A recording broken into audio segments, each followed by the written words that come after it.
Buenos días, Juan Pablo. Gracias y a toda la audiencia y a tu equipo. Gracias por atendernos, ministro. Decía yo un poco en el prólogo que el gobernador elogió tu función y la de la jefa de gabinete. Primero me gustaría saber tus sensaciones al escuchar las palabras de Alberto. Bueno, la verdad que bueno, es grato el reconocimiento del gobernador para la tarea de la jefa de gabinete y la mía en particular, pero bueno, es parte del trabajo que nos corresponde hacer, así que bueno, en cuanto a mi función, la de estar a cargo del Ministerio de Hacienda, bueno, nosotros venimos trabajando desde el año pasado, bueno, yo me vengo desempeñando en el Ministerio de Hacienda desde hace mucho tiempo, tengo el honor de a partir de diciembre estar a cargo del Ministerio, pero bueno, es un trabajo que venimos realizando desde el año pasado y lo que en el transcurso de este año, de ir viendo y monitoreando las variables económicas y bueno, dentro de eso también tener en cuenta lo que es la pauta salarial de los trabajadores de la administración pública. Nosotros ya desde hace unos años a la fecha, bueno, es de público conocimiento la situación económica y la inflación que es desesperante y cómo afecta eso tanto a los hogares como a las finanzas públicas, ¿no? Y en ese sentido, bueno, teníamos que trabajar para ver alternativas, opciones para que los salarios públicos sostener su poder adquisitivo, ¿no? Siempre dentro de las posibilidades que tiene la provincia y dentro de este contexto que nos complica, ¿no? Sí, día a día y bueno, poder estar a la altura de esta circunstancia y bueno, llevarle tranquilidad a los trabajadores del Estado provincial, ¿no? En ese sentido, bueno, hemos dispuesto este incremento del 40% que entendemos que es, a ver, nunca es suficiente, ¿no? Como dijo el gobernador, o sea, uno siempre trabaja con la meta del salario justo, ¿no? Y bueno, dentro de las posibilidades que nos marca el presupuesto y el contexto y la economía, bueno, hemos hecho un esfuerzo considerable para poder ofrecer este incremento salarial. Claro, no es, ministro, el ideal, ¿no? Lógicamente, pero cuando uno, yo lo decía hoy temprano, mira un poco el contexto y ve que la gran mayoría de las provincias aún no han anunciado aumentos y que quienes han anunciado aumentos rondan el 20%, 15%, 25%. Aquí en la provincia uno entiende que no es lo ideal, pero al menos el poder adquisitivo va relativamente cerca de la inflación y de todo lo que ha aumentado en los últimos años las cosas en nuestro país, ¿no? Sí, nosotros si miramos los últimos 4 años de gestión del gobernador Alberto Rodríguez Sá y el inicio de este periodo de él, vemos que la provincia de San Luis ha estado, digamos, en el podio de las que más se ha esforzado por sostener el poder adquisitivo de los salarios, ¿no? En ese sentido, y en un contexto donde tenemos una caída de la actividad económica sostenida y una inflación ascendente, a su vez, lo cual complejiza más el panorama, porque todas las provincias ven sus recursos incrementados, pero en menor medida del índice general de precios, ¿no? Que inclusive es un promedio, hay bienes, servicios, insumos que inclusive en estos últimos años han crecido por encima del índice general. Entonces es todo un desafío y una complejidad poder sostener el salario de los trabajadores, ¿no? Pero bueno, es la tarea que tenemos que llevar adelante nosotros y bueno, para eso dedicamos el mayor esfuerzo posible para poder llevar tranquilidad a los trabajadores, ¿no? Ministro, buen día. El gobernador ayer hablaba de que mantenían un fluido diálogo con el gobierno nacional frente a la situación actual. Hay también acciones en común, acciones coordinadas, hay sincronía entre las medidas del gobierno provincial y del gobierno nacional. Sí, bueno, uno basta con ver por ahí las noticias. Yo, mis colegas ministros, yo veo que permanentemente están reuniéndose con sus pares nacionales o coordinando políticas, tanto en el caso de salud con el tema del coronavirus, como a través de desarrollo social o el Ministerio de Transporte. Vemos que hay otra predisposición para trabajar en conjunto. Sin ir más lejos, bueno, durante mucho tiempo los beneficiarios del Plan de Inclusión Social estaban excluidos de la posibilidad de acceder a la asignación universal por hijo. Hoy tienen esa posibilidad.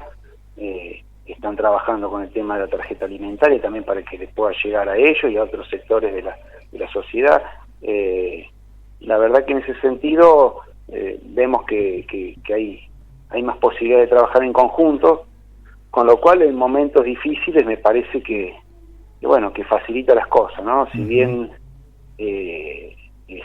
son momentos complejos, pero bueno, me parece que trabajando en conjunto y aunando esfuerzos es más fácil lograr soluciones que para el ciudadano.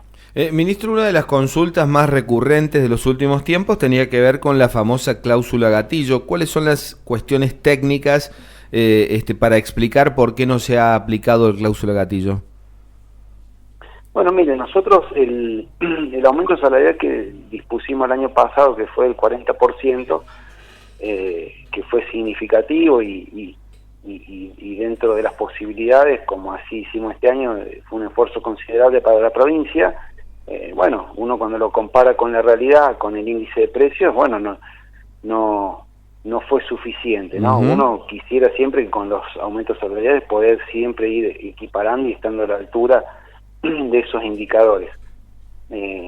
Técnicamente el incremento otorgado el año pasado no contemplaba la cláusula gatillo, ¿sí?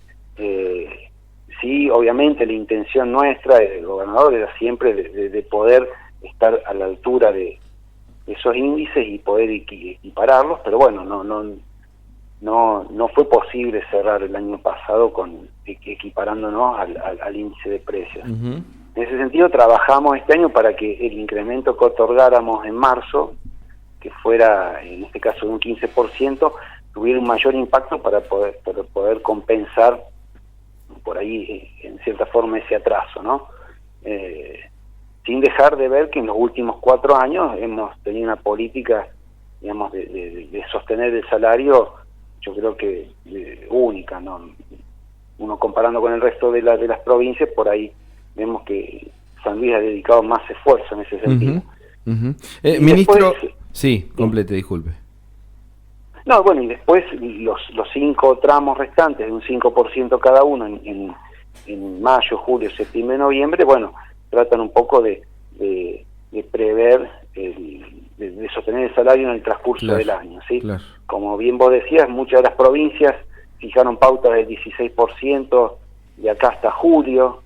Bueno, nosotros entendemos que con esto damos más previsibilidad durante todo el año, y siempre con la expectativa de que la baja de la inflación, esa tendencia se confirme durante el transcurso de estos primeros meses. ¿Cómo se viene trabajando con el tema presupuesto, ministro? Recuerdo cuando el año pasado entrevistábamos a la ministra Natalia Zavala Chacur sobre este tema y bueno, después obviamente se mostraba un poco el fastidio de que en 2 oportunidades la Cámara de Diputados no aprobase el presupuesto, pero ¿cómo están trabajando la provincia actualmente? ¿Se irá a enviar otro presupuesto? ¿Cómo se va a administrar este 2020? ¿Con qué presupuesto se lo hará? Bueno, nosotros el presupuesto del año 2020 se sancionó en sesiones extraordinarias el año pasado. En realidad, fue enviado para que se tratara en sesiones extraordinarias. Correcto. No tuvo, como se dice... sí, no se logró la sanción definitiva de ambas cámaras. Exacto. Entonces, bueno, nosotros lo promulgamos por decreto del Poder Ejecutivo. En ese sentido, el presupuesto para este año, bueno, contempla la continuidad de todas las políticas de gobierno que venimos desarrollando. Obviamente tenemos la expectativa también de que podamos en el transcurso del año llegar a un acuerdo con el gobierno nacional para poder cobrar las acreencias que tenemos con la nación. ¿Hay novedades con eso o está un poco supeditado también a la negociación de la nación con el fondo? Y la relación, el diálogo está, Uh-huh. yo creo que hay predisposición para Está poder bien. llegar a un arreglo, pero bueno, yo creo que la nación está supeditada a que pueda reestructurar todo el cúmulo de deuda externa, tanto deuda pública, tanto interna como externa, que es considerable y es lo que le quita oxígeno para poder redireccionar esos miles de millones de dólares que en servicios de la deuda pública para poder aplicarlos al desarrollo de la economía, a la obra pública, a la salud, a la inclusión, al trabajo, ¿no? Yo creo que esa es la traba que, bueno, estamos todos aguardando para que si eso se resuelve favorablemente, podamos sentarnos a dialogar y hablar cómo, porque no solamente nosotros, también está Santa Fe, Córdoba, bueno. Claro, sí. Y sería, a ver, indudablemente un cambio drástico en la provincia, en el presupuesto de la provincia, municipios, en fin, indudablemente que es altamente necesario y sería muy virtuoso que llegase ese dinero, ¿no? El tema es que uno ha estado cubriendo el caso desde hace tantos años, con idas y vueltas, que parecía que sí, que no, que bueno, reconocen la deuda, pero no le ponen un monto, que la Corte Suprema intimó al gobierno nacional el año pasado cuando estaba Macri como presidente para que pusieran un monto, no lo pusieron. Entonces, la verdad que, bueno, ha habido como mucha dilación, ¿no?, en este tema. Sí, hay veces que los tiempos de la justicia y los tiempos políticos son uno, y bueno, la realidad va por otro lado, pero bueno, ya el tema del monto está definido, o sea, eso ya está firme. El tema es, bueno, es llegar a un acuerdo, a ver cómo nos ponemos de acuerdo para poder llevar adelante el cobro de esa creencia. Ministro, ha sido muy amable, que tenga una linda jornada. Bueno, gracias a ustedes por el espacio. Un saludo grande. El ministro de Hacienda, Eloy Horcajo, hablando un poco sobre, bueno, de qué forma se llegó a este número del 40% de las cuotas y demás.